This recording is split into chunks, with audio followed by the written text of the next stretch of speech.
Besides sending the police, you might want to send an ambulance or a hearse.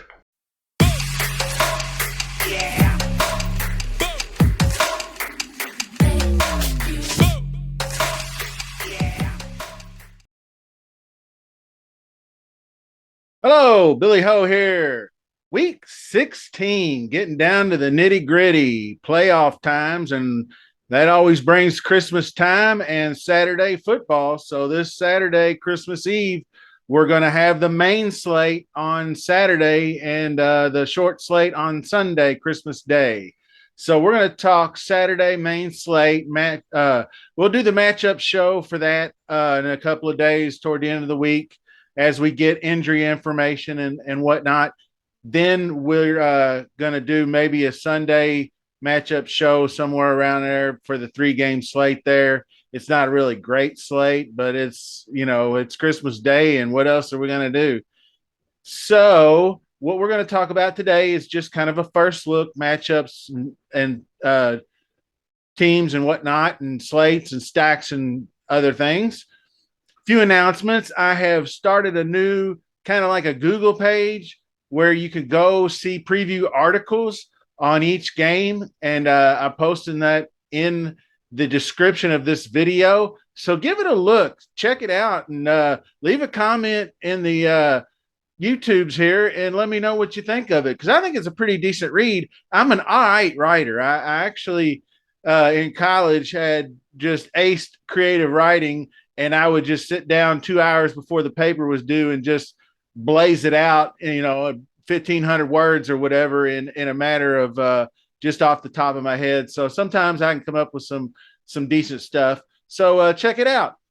And of course, the contests are out this week, so join them. I'm going to have some evergreen type PGA stuff coming out, like on contest selection, ownership, and models, all that stuff and how it fits into PGA DFS to help out anybody who's kind of new to it or who wants to just step their game up and different things like that. So be on the lookout. Billy Ho's going to try to really get this thing going in 2023, and maybe we'll get something special going on. Shout out to the Discord. The link to join that is free in the description also. And let's get it started. We're going to take a look at the Week 16 Saturday slate. Okay, before we get started, I just wanted to, I had this page up. This is what I was talking about. This is the Google page. You'll see the link in the description, and it's basically just Week 16 previews, gives my comments, thoughts, pricing, maybe some interesting plays, some stacks, all the stuff we're going to go over here in just a second. And we're not going to spend a lot of time on some of these games. I put these games in the order of preference. Cowboys fans, so they go first. But, like Seattle Cowboys is the late game. But Seattle, Kansas City, Minnesota Giants, Buffalo, and then you get down toward the end, and you got your Atlanta Baltimores and your Clevelands and your this one's actually pretty interesting game, but we'll get into all this. But I just wanted you to take a look at it and see the format. I think it's a pretty good looking little ditty there. So check it out. And now, Philly Dallas. The biggest news of the entire week is Jalen Hurts and his sprained shoulder. He stayed in the game and, of course, looked like absolute dog shit the first half, but then he comes out and he still gets 3 freaking rushing touchdowns. Dude always calls his own number, and 315 passing and 40 points. So, look, dude, come on. When was the last time he really, he got 16, he let us down. The dude has been fire all year long. Amazing. So the thing of it is, and I didn't put this in the article, but I did say the Eagles were in prime position. They are 3 games ahead of Dallas for the division, and they're 3 games ahead of the second team bye.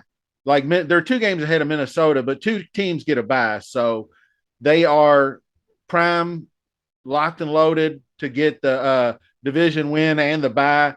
So it would not hurt to sit him, even if they lost this game. It would mean just a second loss and would not be a big deal. They would probably be smart to err on the side of caution.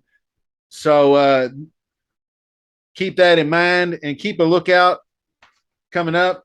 So basically, what we're looking at is Gardner Minshew, and we're just gonna play a what if scenario if Hurts misses. Then we get Gardner Minshew, 4,800. We haven't seen him in a while. If you remember, he started for the Jacksonville Jaguars, and he was all right. He was a pretty decent quarterback. He actually had a bit of rushing upside. He's got two of the best receivers in the league coming at him with A.J. Brown and Devonta Smith. And I believe Dallas Goedert's coming off IR and going to play this week. So he's activated from injured reserve. So that gives him an extra piece of the puzzle. So Dallas Goedert, somebody. So it's an interesting play, but it does bring in these defenses, and they're both cheap. So I don't mind playing either one of these defenses.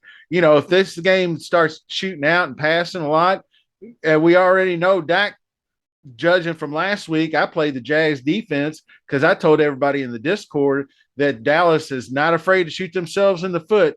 So they obviously did that in overtime. Letting that game get to overtime was a travesty. Joseph trying to jump that route and handing Zay Jones a wide open touchdown to get them right back in the game. Then Dak throws an INT.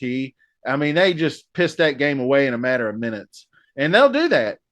So even if Minshew plays, Dallas is not a lock to win. I mean, they can definitely beat themselves a lot faster than Minshew can. But if Minshew does play, I kind of like Zeke. I like Zeke better than Pollard because he's 1K cheaper, and they can grind it out. You can run a little bit, as you saw on the Bears. Montgomery last week had a good game against them. But either one, Pollard or Elliott, are in play. I don't much care for Sanders if Hurts plays. Now, if Hurts sits, Sanders does become a bit more of a play because Minshew's not going to run nearly as much. And Sanders actually had 11 attempts. He wasn't that great. He lost a fumble. I knew he wouldn't back that 31-point game up. He hasn't done that all year. He usually has a flop game right after he blows up. So not surprising there. And if Hurts does play, Brown and Smith obviously are too expensive to stack together, in my opinion. And what I do with rushing quarterbacks is I single stack them anyway. So I'll play two lineups, one with each. And I may actually be interested in, if you did want to double stack, maybe getting down here into Quez is not the worst thing in the world. I mean, he's not a high upside, but he gets deep. And of course, Goddard is 4,500. And that's just an expensive price to pay for a guy who's been out for the last month on IR. Schultz let me down last week. Not little iffy on him. Lamb is my dude.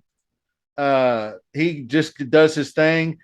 Noah Brown, I mentioned in my video last week, is the slot receiver, and he's the guy, man. I mean, he's a much better play than Gallup, who did his typical disappearing act in the game last Sunday with, two targets, and he showed up against Indy with two touchdowns, and he showed up, I believe, a little bit on Thanksgiving, but he's just blah. Wallflower is what I call him. He just seems like he's always in the game, but he's never in the game, So that's about it for that preview.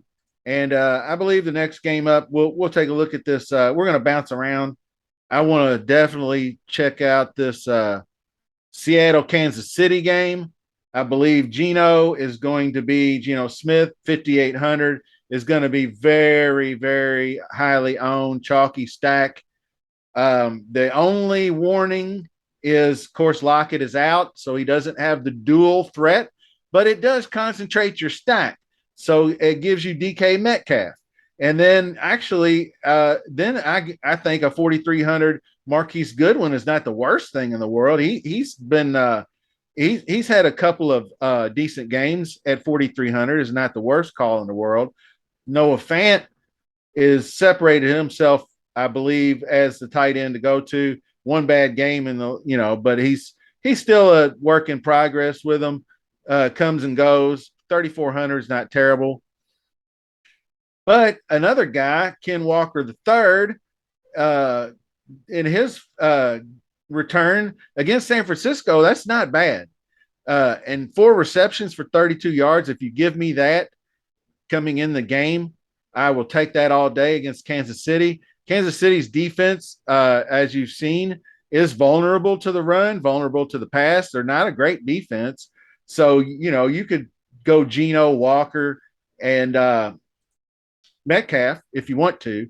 Looks like Tony's finally going to get back in the groove, flipping over to the Kansas City side. Mahomes 8,400 is very expensive, but him, like Hurts, the defense their shit defense gives him the opportunity to stay in the game and throw it 40 times. So 35 from him, 33 yards rushing and a touchdown, 2 touchdowns, 336. He's always a threat for 300 and multiple touchdowns, and he'll call his own number at the goal line sometimes. Of course, McKinnon is a thing. He did get the game-winning touchdown in overtime, but he's still 8 for 8, 70 yards. That's incredible. Another 30 plus point, mid-30s game. And they did price him up appropriately. I think they should have made him a flat 6K or 61, honestly, just to make people think about crack that 6K and you will see ownership drop. 5,900, people are still going to go there. I know 200 doesn't sound like a lot, but they made Tony Pollard 7,100 last week and nobody played him. So anyway, and Pacheco actually 5,700 still gets the work and not as much in the passing game, but this Seattle team can be got on the ground. So he's kind of sneaky. He'll be less owned than McKinnon, obviously. Tight end, Kelsey is 8K, too expensive to pair with Mahomes, in my opinion, but he can be a run back on a Geno stack. That's fine. Tony's back if you want to give him a shot. MVS, I don't know. Juju, I was really high on. He had 10 for 88, which is solid. So Juju maybe finally separating himself as the actual alpha dog receiver. I don't know. But we'll see. But that's about all in that game. I mean, there's plenty of ways to go. So I just give you a few options there.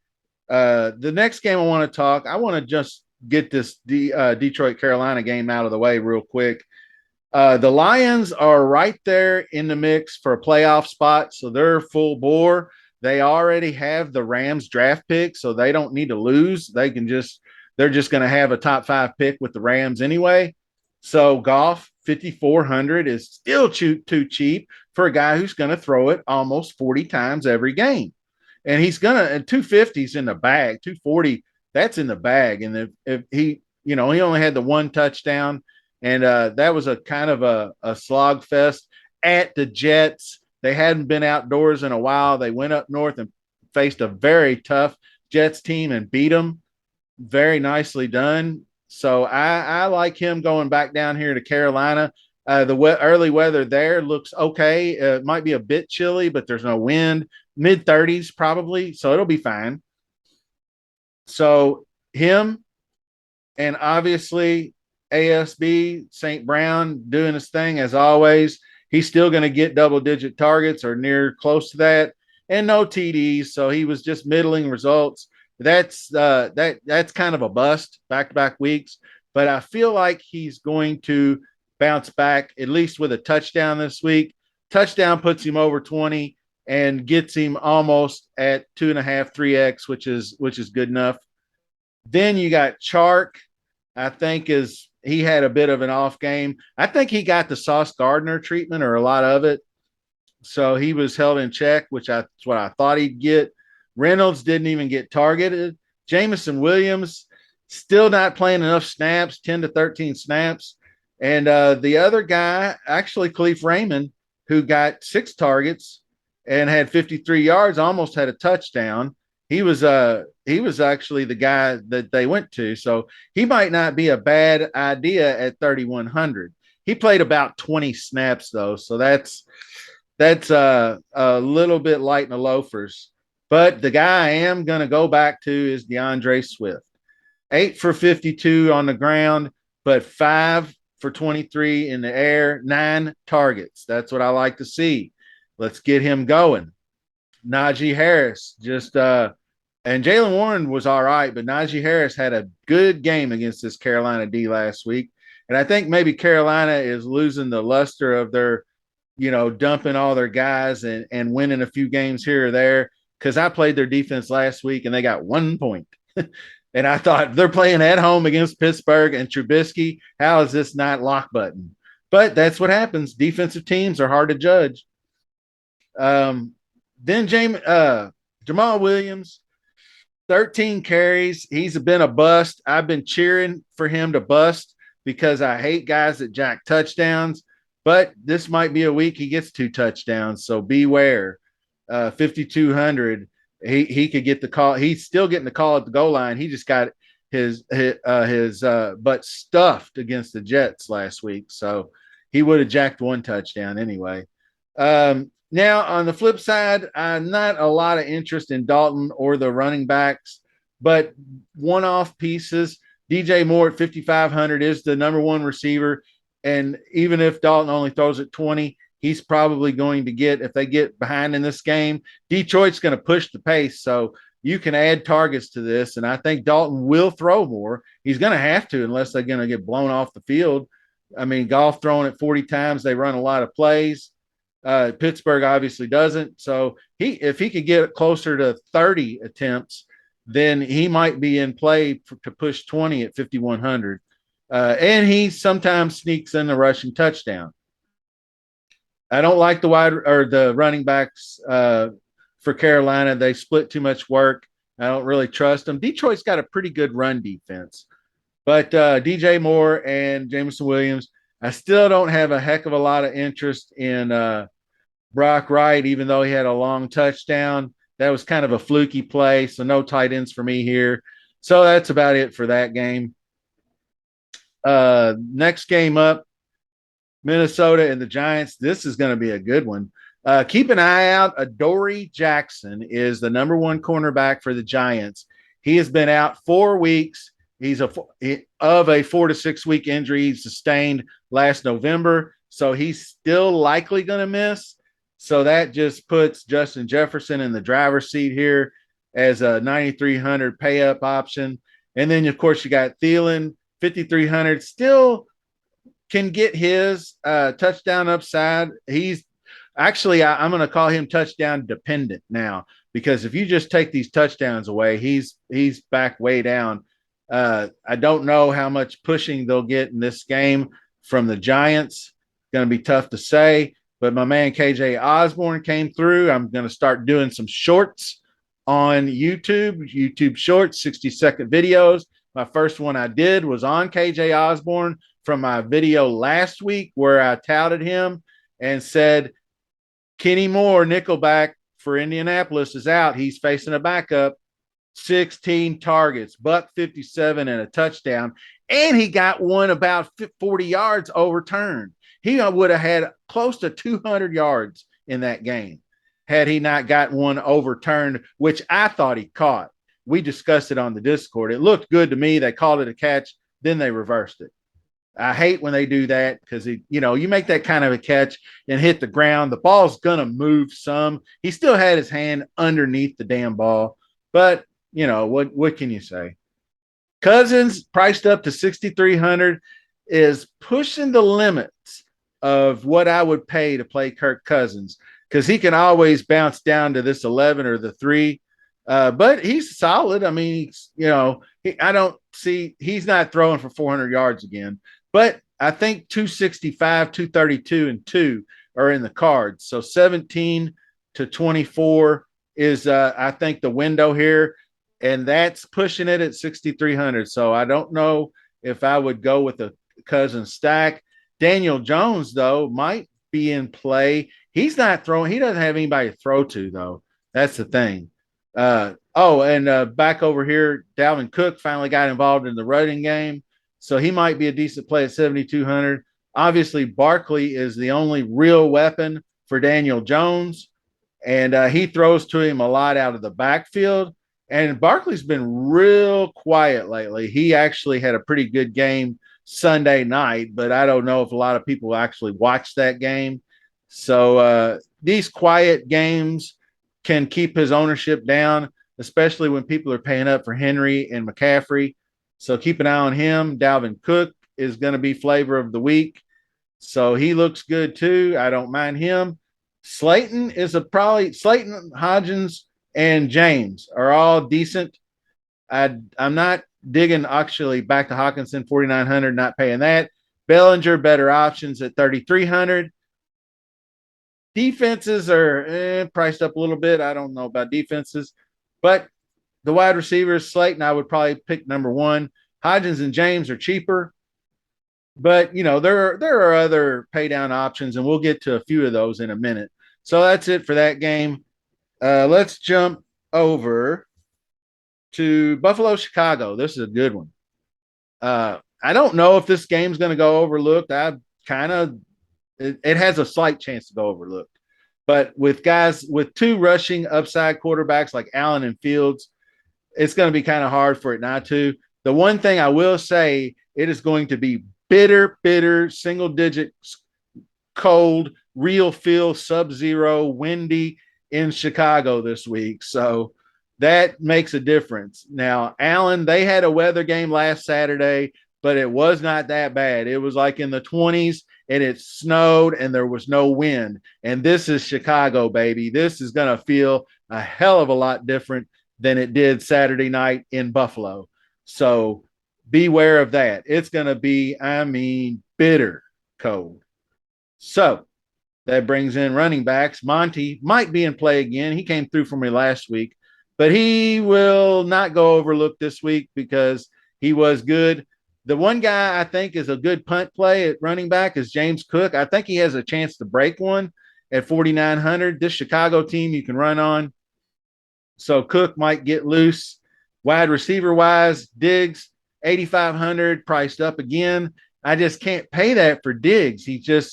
I know he can get 30, but he's just riskier, I just rather pay up for Jefferson, a guy I know has a better chance to get 30. Or there's plenty of guys that can get 30. St. Brown is a threat for 30 every week, and he's 700 cheaper and a better matchup, better weather. So Gabe Davis and McKenzie are super risky. Beasley went back to the practice squad, so keep an eye on him. If they pull him off, I still wouldn't play him. St. Brown's injured, Pettis, Pringle, bleh. Komet, I'd rather play Knox. I think Knox is actually starting to really get in this mix. So 4,100 is not a bad option there. But if you want to just fire either one of these guys up naked and go for it, I may look to slightly fade this game as there's so many other options. But that's pretty decent breakdown. You're going to have two rushing quarterbacks. The weather will be an issue, so we'll keep an eye on that. And on to the next, Cincinnati at New England. Burrow, that was a hell of a good game by him. Great comeback after they got down early against Tampa Bay on the road. Got smacked around a little bit. Pressure got to him a little bit, got a little bit rattled. Then he finally settled in and started taking what the defense gave him instead of reaching. And then he took off. That's why he only threw for 200 yards, but 4 touchdowns. He got real efficient after he struggled in the beginning. So looks good this week, but I don't know if I can get to him at 7K. Stevenson, maybe he had a good week coming back against Las Vegas. Mixon, this is going to be tough. Both these defenses are pretty stingy against the run game. So I may be backing off of that. But you still got Chase. You saw what Derek Carr did to this defense. So Burrow, And then you got Chase. Higgins showed me some health. Boyd, not a bad option, but he is risky at 4,900. Jacoby Myers, obviously looking to make up for costing his team a football game last week in that attempted lateral on the last play of the game. I didn't really see it, but he tried to lateral and then fumbled it away, and the Raiders scooped and scored to win with no time on the clock. What a bonehead. I mean, that's awful. Minus 20 yards rushing. I don't know who the hell would give him the ball. I guess that's probably where that lateral came from. Fumble lost, 5.7. He did actually catch a touchdown pass, but somebody called a timeout before the play ran, so it didn't count. So, but 4,800, he's cheap enough. He's a good run back if you do some Burrow stacks.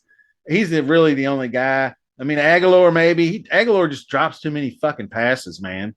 All these targets, and it's not bad throws. He drops 2 or 3 every game. Drives me nuts. But he is only 3,300. So this game I don't have a ton of interest in, but it's a pretty decent one if you want to go Burrow stacks. Getting down to the nitty gritty here, this Atlanta-Baltimore game, not super interested in either. I will tell you this, Drake London, 4,800, probably going to be popular. He got 11 targets, 7 for 70. So let's go Ritter. Throw it to Drake London all day. Nobody else is worth playing. Now, the reason I say Lamar Jackson might come back this week. They're going to try to get him on the practice field. Keep an eye on that. But he didn't really look all that good before he got injured. So if he starts, I'm not playing him. Huntley hasn't really looked good as his replacement either, but he's more palatable at 5,300. The running backs in this game on both sides I have interested in. Patterson and Algier both ran all over New Orleans. And Baltimore, you can run on them a little bit. They've been a lot better against the run. You saw what they did against Chubb last week.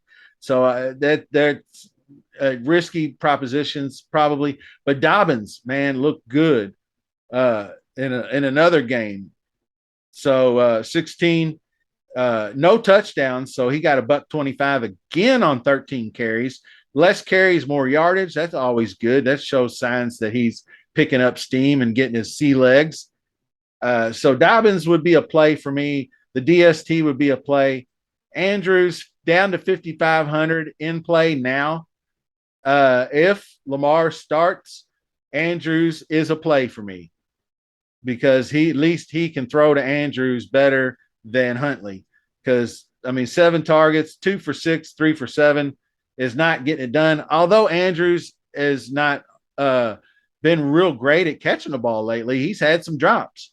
So that game I'll probably pass for the most part. New Orleans and Cleveland, another game, going to be some wind, cold. Cleveland, already know. But I think the New Orleans side might be, yeah, I'm not down. Cleveland defense, maybe. Dalton was efficient, but I'm not feeling him this week. Kamara looking just dusty until I think the very end of the game, he started piling up a few yards, but he's not getting much work in the pass game. So 6,800 is a high price to pay on a road. Chubb is interesting here. Like I just mentioned, New Orleans got run on by 2 different running backs last week. He had 99 yards rushing. He's due for one of them breakout games, isn't he? I hate to say guys are due, but 7,700, they keep pricing him up and he's not doing shit. I mean, he went down to 74. Now he's right back up to 77. That's tough.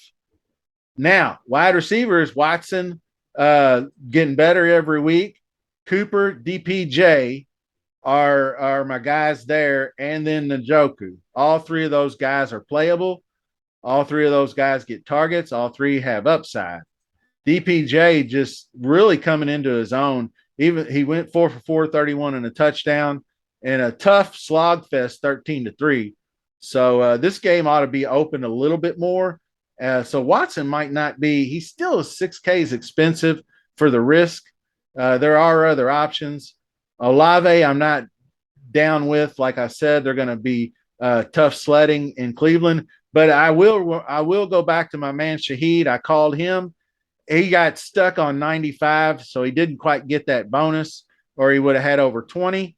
But he caught the long touchdown, and he did his thing. So he always gets deep. He's got good upside and takes advantage of his opportunities. And obviously, this guy, Juwan Johnson, has got touchdown upside. Another 2 touchdown game. He's got 5, 7. That's a lot of touchdowns and only 2 misses in the last several weeks. So he's in play at 3,800. But that's about it for this game. We're going to finish up here real quick with Houston and Tennessee. A couple more games. Let's do Houston, Tennessee, then we'll do Washington, San Francisco. Tannehill is questionable. It almost looked like he broke his ankle there for a minute, and then he was in the tent, peeking out of the tent. Then he went to the locker room. I guess they x-rayed it, saw it was negative, taped him up, and he came back out because they really needed to win this game. But it was not to be. 17-14 loss to the Chargers. And the Chargers keep charging. I don't have much to say about them. They every team the last couple of weeks has been picking on this defense, and the Chargers couldn't do it with superior offensive firepower. They do play down to their competition. I'll give them that. Derrick Henry Day, 8,600 versus Tennessee at home. Massive targets for a guy like him. He's in the passing game, 100 yards, and he's been doing it without multiple touchdowns. I say he gets at least 2 this week. So I'm looking for a 30-point game out of him. I'm putting him in a lot of lineups. On the other side, Royce Freeman got the most carries right off the bat. So he will be a guy at 4,800 that could give you some relief. I think they'll give him more snaps this week. And I was kind of high on him as a rookie a couple of years ago, but he washed out in Denver. So maybe second chance he can take advantage of it. I hope so. Okonkwo and Akins are both good tight end plays this week. So I've got them on my radar. And wide receivers is where we're going to be kind of bunky. Burks, we don't know if he's going to clear protocol yet. He might this week. They held him out again last week. Cooks and Collins keep going Q-tag and practicing, then they don't play. If those 2 are out, then Chris Moore is right back in the mix at 4,700. He's the guy getting all the targets. Nobody else is getting much of anything. So that's it for that game. If you want to play Titans defense, you can at home. They're not a bad play. I mean, they got 8 against the Chargers. So last game, but not least, not a ton of interest. Washington at San Francisco. Purdy, I think this is his toughest test yet. I'm not playing him. Heineke, maybe, but it's against this defense on the road. So I'll probably pass. Running backs, CMC is the only reason he's not the top back of the week is because Washington's defense is much better than Tennessee's. So I gotta side with my man Henry. But McCaffrey has upside from every single angle you can think of. Rushing upside, receiving upside, touchdown upside all day. And the dude has thrown touchdown passes before, but don't expect that. And Gibson and Robinson against the number 1 rushing defense, no thanks. The wide receivers are interesting in this game. McLaurin, actually 6,200, is my least favorite of the 3. Samuel and Dotson, 44.39. Samuel is, I think, my favorite because he gets rushes. He gets at least 3 to 5 attempts so that builds him a little safer floor. So if he can take advantage of some targets, get in the end zone, 4,400, he's a good play. And Dotson has come along very nicely. He had a 100-yard game and a touchdown last week. He's got back-to-back solid games. So I'm down with him too. Now, Ayuk 6,300 is still a little bit pricey, but if he can get 9 targets or 8 targets, maybe. But I don't know if I could trust him at that price tag with Purdy throwing to him. Jennings, not a bad call at 3,700, or Ray down here. They're gonna need Kittle, but I don't know if he's gonna block again. He either gets loose for 2 touchdowns or he don't get you jack shit. Basically, what it comes down to. So, good luck with that one, and good luck this week. I hope you liked the video. I enjoyed bringing it to you. Pretty good one. I tried to get through as fast as I could. So I'm going to make this short and sweet. Subscribe to the channel and look out for more videos coming in the future. So we'll see you soon. Thanks for watching.